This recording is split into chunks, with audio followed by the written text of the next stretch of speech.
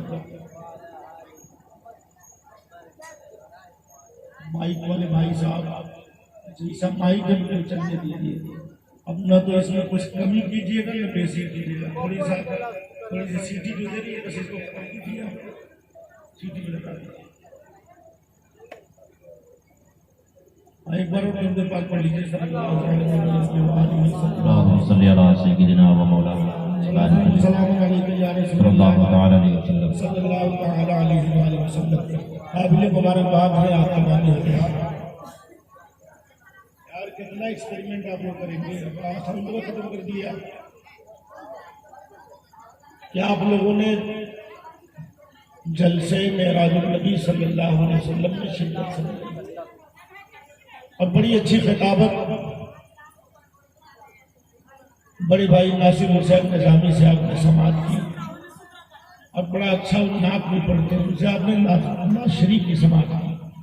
हमारे नकीब इजलास साहब ने शामी से चिरागा किया हुआ है, बिल्कुल ये रौनक नजर आ रही है, ये हजरती की मेहनत की वजह से है। और मेरे बाद एक उम्दा खिताब हजरत अल्लामा मौलाना मोहम्मद हसनैन रजा पुरनवी साहब से समाप्त करनी है। इस तरह से उठक बैठक का माहौल न बनाए। अगर नहीं सुनना है तो कह दीजिए, अब तकरीर बंद कर दी जाएगी, नहीं तो इस तरह से उठक बैठक का माहौल बनेगा तो अच्छा नहीं है। हाँ, जिनको बहुत अर्जेंट है वो जा सकते हैं। बहरहाल अगर आप लोगों की इजाजत हो तो मैं शुरू करूँ, तकरीर शुरू हो। हजरत मौलाना ज़ियारत हुसैन साहब की सदारत में प्रोग्राम हो रहा है और हजरत हाफिज़ कारी ज़फरुद्दीन साहब ने बड़ी मेहनत और मशक्क़त के साथ इस प्रोग्राम का इनेकाद किया। इस शेर के साथ हम सब के रजा, प्यारे रजा, अच्छे रजा इरशाद फरमाते हैं कि पेशे हक मुज़दा शफाअत का सुनाते जाएंगे। पेशे हक मुज़दा शफाअत का सुनाते जाएंगे, आप रोते जाएंगे, सबको हंसाते जाएंगे। आप रोते जाएंगे, सबको हंसाते जाएंगे। और उसाते दी है खुदा ने दामने महबूब को। कुछ लोग कहते हैं कि नबी का दामन कितना चौड़ा है कि सब लोग आ जाएंगे। तो जवाब मिलता है, नादान, ख्वाजा का कटोरा कितना बड़ा था। जब छोटे से प्याले में पूरा अना सागर आ सकता है तो नबी के दामन में पूरी दुनिया समा सकती है। बेशक। इसीलिए बरेली से आवाज आती है कि पेश हक मुजदा शफाअत का सुनाते जाएंगे, आप रोते जाएंगे, सबको हंसाते जाएंगे। उस आते दी है खुदा ने दामन महबूब को, जुर्म खुलते जाएंगे, आका छिपाते जाएंगे। जुर्म खुलते जाएंगे, आका छिपाते जाएंगे। और हश्र तक डालेंगे हम पैदाइश मौला की धूम, हश्र तक डालेंगे हम पैदाइश मौला की धूम। मिस्र फारस नजद के कीले गिराते जाएंगे और खाक हो जाए आजू जलकर, मगर हम तो रजा दम में जब तक दम है जिक्र उनका सुनाते जाएंगे। बेशक। दम में जब तक दम है जिक्र उनका सुनाते जाएंगे। आप लोगों ने अभी हजरत अरशद रजा नूरी जो बिहार से तशरीफ लाए थे सीवान से, उनको भी आपने समाप्त किया। इकबाल फैजी परनौनवी को भी समाप्त किया। मैं जो शेर पढ़ रहा हूँ खैर तरन्नुम तो मेरा नहीं है, लेकिन शेर की गहराई से मेराज नबी सल्लल्लाहु अलैहि वसल्लम के हवाले से कि हैरत से वो तौकीरे बशर देख रहे हैं, हैरत से वो तौकीरे बशर देख रहे हैं, जिब्रील समेटे हुए पर देख रहे हैं। और ऐ रहमत आलम तेरे एजाज के सदके पत्थर की ज़बां में भी असर देख रहे हैं, पत्थर की ज़बां में भी असर देख रहे हैं। और बोझ अपनी गुनाहों का उठाए सरे महशर, बोझ अपनी गुनाहों का उठाए सरे महशर, सब रहमत आलम की नजर देख रहे हैं। और ये उनकी इनायत है, नवाजिश है, करम है, ये उनकी इनायत है, नवाजिश है, करम है। उम्मत है जिधर वो भी उधर देख रहे हैं। नहीं समझ में आ रहा है? तो समझ में आ रहा है तो कहिए सुभान अल्लाह।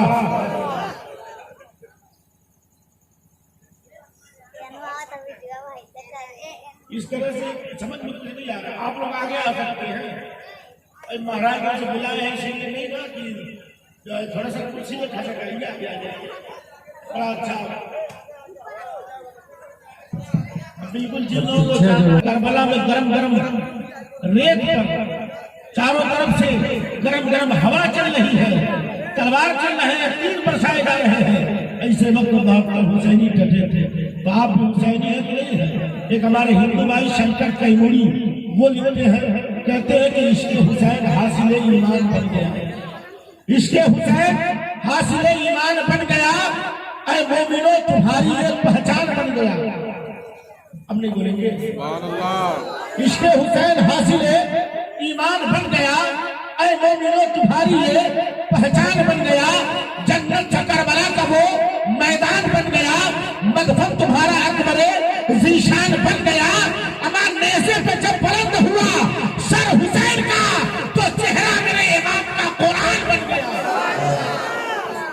नेज़े पे जब बुलंद हुआ सर हुसैन का, तो चेहरा मेरे इमाम का कुरान बन गया।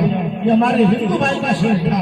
और एक हिंदू भाई पंडित गया प्रसाद जी कहते हैं कि जज्बे सादिक हो तो पत्थर भी पिघल जाते हैं, जज्बे सादिक हो तो पत्थर भी पिघल जाते हैं, मरहले मंजिले मकसूद में ढल जाते हैं।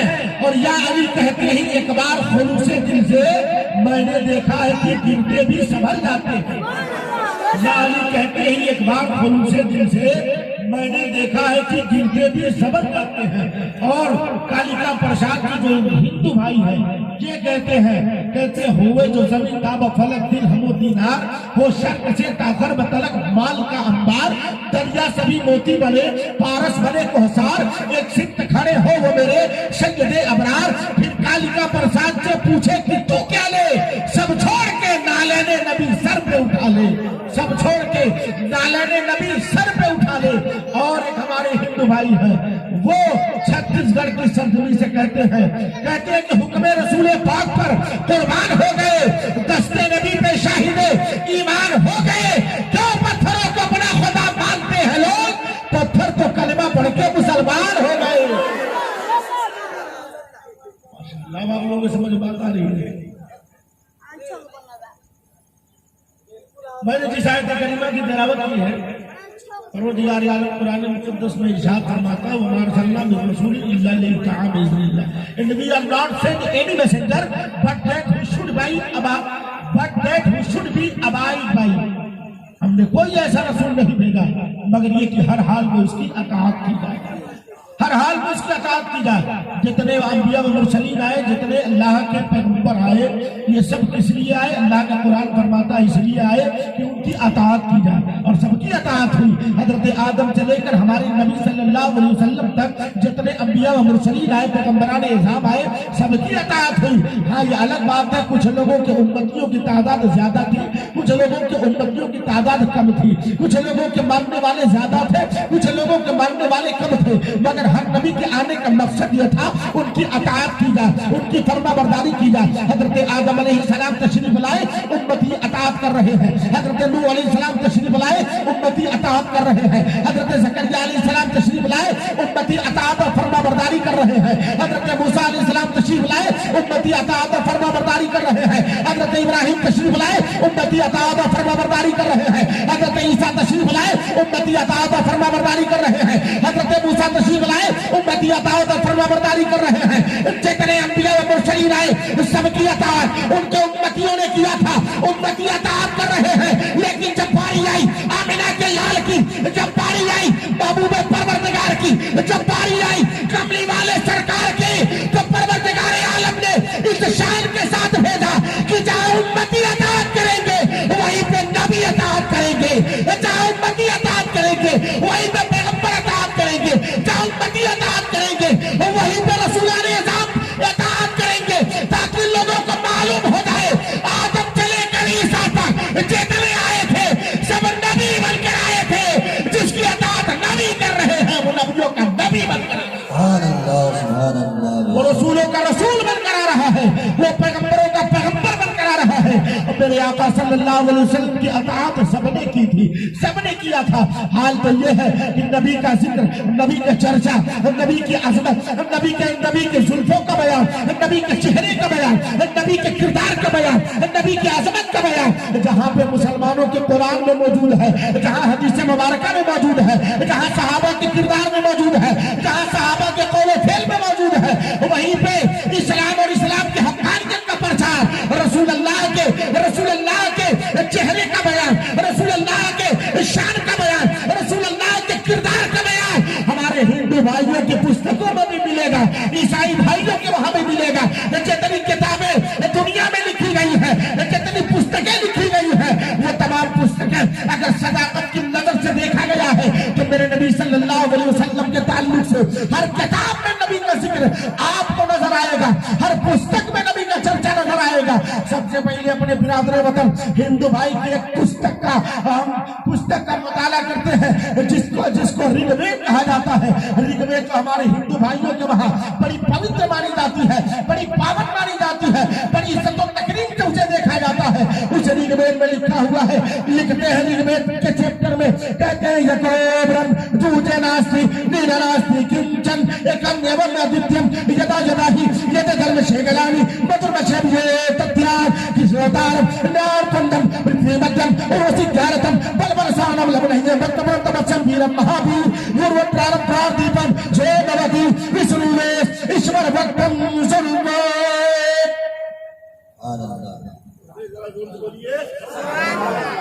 भाई माइक वाले थोड़ा साउंड बढ़ाइए। पहले एक बात आप जान लीजिए, माइक रखा क्यों जाता है, क्यों रखा जाता है। बहरहाल मैंने शुरू में कहा ना छोटी बच्ची की हटा के कहा था नहीं, उसके बाद आपको अंडे डालने के कुछ करना था, नहीं करना था ना। मैं समझ गया माइक ठीक ठाक है, बहुत अच्छा भी है, खराब है, उसका सीटी हटाओ तो बस रहने नहीं समझ रहे। याद रखिएगा माइक वाले भाई साहब, मैं 2 मंत्र रखता हूँ, एक मंत्र सुनाने वाला, एक मंत्र चिपकाने वाला। एक मंत्र अगर सटा दूंगा ना तो साल भर दौड़ते रह जाओगे, इस बाबा के पास उस बाबा के पास, इधर इस जगह उस जगह परेशान करूंगा, वरना माइक सही रखता। मैं 2 मंत्र लेकर चलता हूँ, एक सुनाने वाला और एक जो है छुड़ाने वाला, याद रखिएगा। तो हमारे हिंदू भाई की पुस्तक में क्या लिखा हुआ है, कहते हैं पूरे ब्रह्मांड में होल वर्ल्ड को बनाने वाला, संसार को बनाने वाला, इस ब्रह्मांड का ब्रह्म एक है। कितना है? ब्रह्मांड का ब्रह्म एक है। उसके बाद कहते हैं दूसरे नास्ति दूसरा नहीं है, नहीं नास्ति नहीं है, नहीं है, नहीं है, दूसरा नहीं है, ब्रह्मांड का ब्रह्म एक है। फिर कहते हैं यदा यदा यदि धर्म शेखरानी मधुर्मशब्यो तत्यार, जब जब धर्म पर कष्ट पहुंचता है, अधर्मी धर्म का विनाश करना चाहते हैं, अधर्मी धर्म को धर्म पर हानि पहुंचाना चाहते हैं, धर्म को मिटाना चाहते हैं, उस युग में एक अवतार आता है। जब जब धर्म पर कष्ट पहुंचता है, अधर्मी धर्म को मिटाने को का ख्याल करते हैं, तब तब धर्म की सुरक्षा के लिए, धर्म को बचाने के लिए, धर्म की रक्षा करने के लिए एक अवतार आता है। और अंतिम अवतार, आखिरी अवतार, अंतिम ऋषि का जो आगमन होगा वो पृथ्वी मध्यम, पृथ्वी के बीचों बीच में होगा। कहाँ होगा? जोर से बोलिए, कहाँ होगा? पृथ्वी के बीचों बीच में होगा, संबल नगरी में होगा, पृथ्वी के बीचों बीच में संबल नगरी में। और ज्योग्राफिया उठाकर आप देखें पृथ्वी का बीचों बीच स्थान कौन है, मैप उठाकर देखें पृथ्वी का बीचों बीच स्थान कौन है, तो नजर आएगा पृथ्वी का बीचों बीच स्थान वो काबा की जमीन है, जहां से अल्लाह ने जमीन को पैदा किया था, जमीन को बनाया था, वो बीचों बीच स्थान है काबतुल्लाह, जिसे कहा जाता है। और संबल नगरी उसे कहा जाता है जहां रेत ही रेत हो, खजूरों का पेड़ पाया जाता हो, पानी का पानी कब मिलता हो, उसे संबल नगरी कहते हैं। कहते हैं संबल नगरी में धरती के बीचों बीच में तशरीफ लाएंगे, उनकी माता का नाम सोमवती होगा। क्या नाम होगा? क्या नाम होगा? उनकी माता का नाम सोमवती, और सोमवती का अर्थ यह है शांति। क्या अर्थ है? शांति। और शांति की उर्दू क्या है? अमन व सलामती। और अमन व सलामती की अरबी क्या है? आमीना। क्या अरबी है? आमीना। हम सबके आका की माँ का क्या नाम था? हजरत आमीना रज़ियल्लाहु तआला अन्हा। तो इन्होंने बयान दिया कि उनकी माता का नाम सोमवती यानी शांति होगा, शांति यानी अमन सलामती होगा, अमन सलामती यानी आमिना होगा। मेरे नबी की माँ वालिदा का नाम आमिना है। फिर उसके बाद कहते हैं कि उनके पिता जो होंगे, उनके वालिद जो होंगे विष्णु में ईश्वर की तपस्या करने वाले, ईश्वर की तपस्या करने वाले, विष्णु की पूजा करने वाले। यानी अगर उर्दू बनाया जाए, पहले हिंदी बनाया कि उस मालिक की तपस्या करने वाला, इसकी हिंदी क्या होगी? तो हिंदू होगा भक्त। क्या होगा? भक्त। भक्त किसका भक्त? उस मालिक का भक्त, उसका स्मरण करने वाला, उसके नाम का स्मरण करने वाला, उस मालिक की पूजा करने वाला भक्त। और इस भक्त की उर्दू बनाएंगे तो होगा सजदा करने वाला, इबादत करने वाला। क्या उर्दू होगी? भक्त की उर्दू होगी इबादत करने वाला।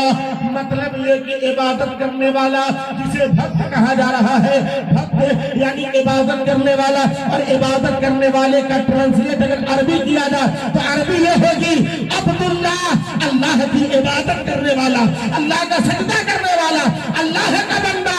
यकीनन अब बात समझ में आ गई।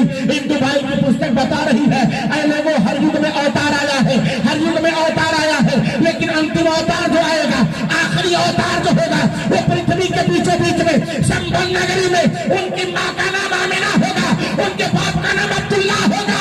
इनका आगमन इसलिए होगा अंधकार का विनाश हो जाए, अंधकार का खात्मा हो जाए, पापियों का सर्वनाश हो जाए। जब वो काली कमली वाला दुनिया में तशरीफ ला रहा है, मेरे आका दुनिया में आ रहे हैं, तो आका के करीब जो आ रहे हैं वो बुलंद हो रहे हैं। आका की बारगाह में अगर पत्थर आया तो लाल बन गया, कांटा आया तो गुरे पे मिसाल बन गया, एराबी आया तो सहाबी बन गया, रहजन आया तो रहबर बन गया, काला आया तो रश्के कमर बन गया, गुलाम आया तो इमाम बन गया, हमारा कोई सिद्दीक़ अकबर बन गया, कोई फारूक आज़म बन गया, कोई सुन्नी जामिल कुरान बन गया, कोई शेर खुदा हैदर करार बन गया, और हबश का रहने वाला बिलाल आया तो इंसानियत का इमाम बन गया। बदर अच्छा हो फलक पर मैं हिलाल अच्छा है, चश्मे पीना हो तो दोनों से बिलाल अच्छा।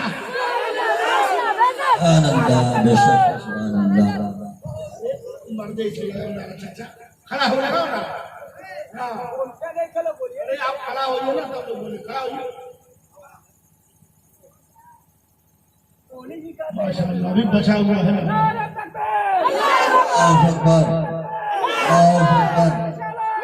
रसूलुल्लाह या रसूलुल्लाह जिंदाबाद जिंदाबाद जिंदाबाद। माशाअल्लाह, अल्लाह सलामत रखे। ओल्ड इज गोल्ड, ऐसे ही नहीं कहा जाता। Old is gold. अब देखता हूँ कि नई हमारी जनरेशन जो बैठी हुई है, जो सुबह से लेकर के और सोने तक मोबाइल ही में लगी रहती है, ये कितनी तरक्की पर है जरा सा देखते हैं। हमारे हिंदू भाई की पुस्तक में क्या लिखा हुआ सुना आप लोगों ने। उसके बाद आइए हमारे ईसाई भाइयों के वहां देखते हैं। ईसाई भाई एक किताब लिखते हैं जिसका नाम encyclopaedia of Islam the NC है। क्या नाम है? Encyclopaedia of Islam the NC. लिखते हैं in origin he was fair and upright and as he grew in years his honorable bearing on for him the title of Al-Amin the faithful man। कहते मोहम्मद सल्लल्लाहु अलैहि वसल्लम अपने समय में सत्यवादी और न्यायप्रिय थे। जब आपकी आयु ज्यादा हुई, उम्र ज्यादा हुई, तो जनता ने आपकी सदाचारी की वजह से अल-अमीन का लक़ब दे दिया, अल-अमीन का खिताब दे दिया। अब याद रखिएगा, मेरे नबी का मकाम यह है जहाँ गुलामों ने आका व मौला कहा था, वहां न मानने वालों ने अमीन सादिक कहा था, अमीन और सादिक कहा था। ये नबी अकरम सल्लल्लाहु अलैहि वसल्लम की अजमत है। ये पूरी दुनिया नबी की तारीफ कर रही है। फर्क ये है, कुछ मजबूर होकर तारीफ कर रहे हैं, कुछ मसरूर होकर कर रहे हैं। जो मजबूर होकर तारीफ करता है वो महबूब होता है, जो मसरूर होकर करता है वो रब का महबूब। सुभान अल्लाह सुभान अल्लाह। माशाअल्लाह। थोड़ा सा आप लोग ही बोलिए, है ना, इसलिए कि ये माइक को बोलने की परमिशन नहीं दे रहा है। तो आप लोग थोड़ा सा जब हौसला देंगे तो थोड़ी सी तकरीर हो जाएगी। यूं भी अभी मेरे बाद से काम होना और वक्त मिला है, वक्त का बिल्कुल लिहाज करते हुए तकरीबन 20 मिनट के मेरी तकरीर हो चुकी है। कुछ और बचा है, 2 हिस्से और बचे। एक हिस्सा तकरीर हो गई, 2 हिस्सा और बचा हुआ है। अब आपकी मर्जी, आप मेरे सुनेंगे। हमारी माँ और बहनें बैठी हुई हैं, ये बड़ा चुप है, मुझे बड़ा ताज्जुब है ना। ये चुप है, बहुत ताज्जुब है। वरना हमारी माँ बहनें जब एक पास होती है ना तो एक दूसरे की खैरियत लेने ही में रात भर जाती है। इतना हाल चाल पूछती है, इतना दुख सुख सुनाती है कि रात ऐसे ही खत्म हो जाती, पता नहीं चलता, पता नहीं चलता। तो बहुत चुपचाप बैठे, अल्लाह सलामत रखे। और ऐसे भी मेरी माँ और बहनों, तुम लोग बड़ा ही हिसाब से रहो। अभी तुम लोगों ने पर्दे का माहौल देखा, अल्लामा नासिर हुसैन साहब किबला की तकरीर भी समाप्त की। लेकिन मैं अपने भाइयों से भी मुखातब हूँ, अपनी माँ और बहनों से भी मैं मुखातब हूँ कि आखिर ऐसा दिन देखने को आया कैसे, कैसे आ गया। एक लड़की जो मुसलमान की बेटी, पर्दा उतारने को कहा गया, दूसरे का नहीं उतारूंगी। और एक बेटी तो मुसलमान की बेटी कुर्सी पर बैठ करके अदालत से कहती है कि पर्दा इस्लाम का हिस्सा नहीं। बात समझ में आ गई? एक वो भी मुसलमान की बेटी, जो जज बनी वो भी मुसलमान की बेटी, जो जज रही उसने का पर्दा इस्लाम का हिस्सा नहीं, जो जज नहीं थी, स्टूडेंट थी, उसने का पर्दा इस्लाम का हिस्सा है। हम तालीम को बंद कर सकते हैं लेकिन पर्दे से बाहर आना ये मंजूर नहीं करते। सुभान अल्लाह सुभान अल्लाह। अब मैं अपने हिंदू भाइयों से पूछूं कि आपका पर्दे का क्या हाल है, आपका पर्दे का क्या हाल है। हमारे हिंदू भाई कहेंगे मौलाना साहब जब आप चतुर्वेदी है तो बता दीजिए। मैं कहूँगा बिल्कुल बताता हूँ। सीता जी और श्री राम जी और श्री लक्ष्मण जी तीनों वनवास गए थे कि नहीं गए थे? वनवास गए, वनवास पहुंचे। चंद दिन गुजरा था कि रावण ने सीता का अपहरण कर लिया। किया था कि नहीं किया था ना? सीता का अपहरण कर लिया। जब अपहरण कर लिया तो सीता जब जा रही थी तो जाते जाते उन्होंने एक अक्लमंदी की थी कि अपने कान के झुमके को गिरा दिया, अपने पांव के पायल को दूसरी जगह गिरा दिया, अपने नाक के जेवर को दूसरी जगह गिरा दिया, अपने गले के जेवर को दूसरी जगह गिरा दिया, ताकि श्री रामचंद्र जब तलाशते हुए आए तो जान ले सीता इधर गई है कि इधर गई है, इसलिए उन्होंने गिराया था। श्री रामचंद्र तलाश करते हुए आए तो पहले कान का झुमका मिला, उठा लिया, कहा भाई लक्ष्मण देखते हो ये क्या है? कहा हाँ भाई ये तो कान का जेवर है। कहा किसका है? कहा भैया मैं नहीं जानता किसका है। थोड़े दूर और चले, इतने में नाक का जेवर मिला, उठा लिया। कहा भाई लक्ष्मण ये बता ये नाक का जेवर किसका है, पहचानते हो? कहा भैया मैं नहीं जानता किसका है। थोड़े दूर और चले, गले का मंगलसूत्र मिला, आपने उठा लिया। कहा भाई लक्ष्मण जानते हो ये गले का मंगलसूत्र किसका है? कहा मैं नहीं जानता। थोड़े दूर और आगे बढ़े कि पैर का पासेब मिला, उठाया श्री रामचंद्र ने। कहा मेरे भाई लक्ष्मण ये बता कि ये पहचानते हो किसका है? कहा हाँ भैया ये तो भाभी सीता का जेवर है। कहा ये मेरी भाभी सीता के पैरों का जेवर है जिसे पाजेब कहा जाता है। श्री रामचंद्र ने पूछा, कहा मेरे भाई ये बता कि जब मैंने कान के जेवर को उठाया पूछा किसका है, तुमने कहा नहीं जानता। नाक के जेवर को उठाया पूछा किसका है, तुमने कहा नहीं पहचानता। गले के मंगलसूत्र को उठाया पूछा किसका है, तुमने कहा नहीं जानता। पैर के पाजेब को कैसे पहचान लिया? तो श्री रामचंद्र के भाई लक्ष्मण ने कहा था, ए भाई भाभी माँ के समान हो,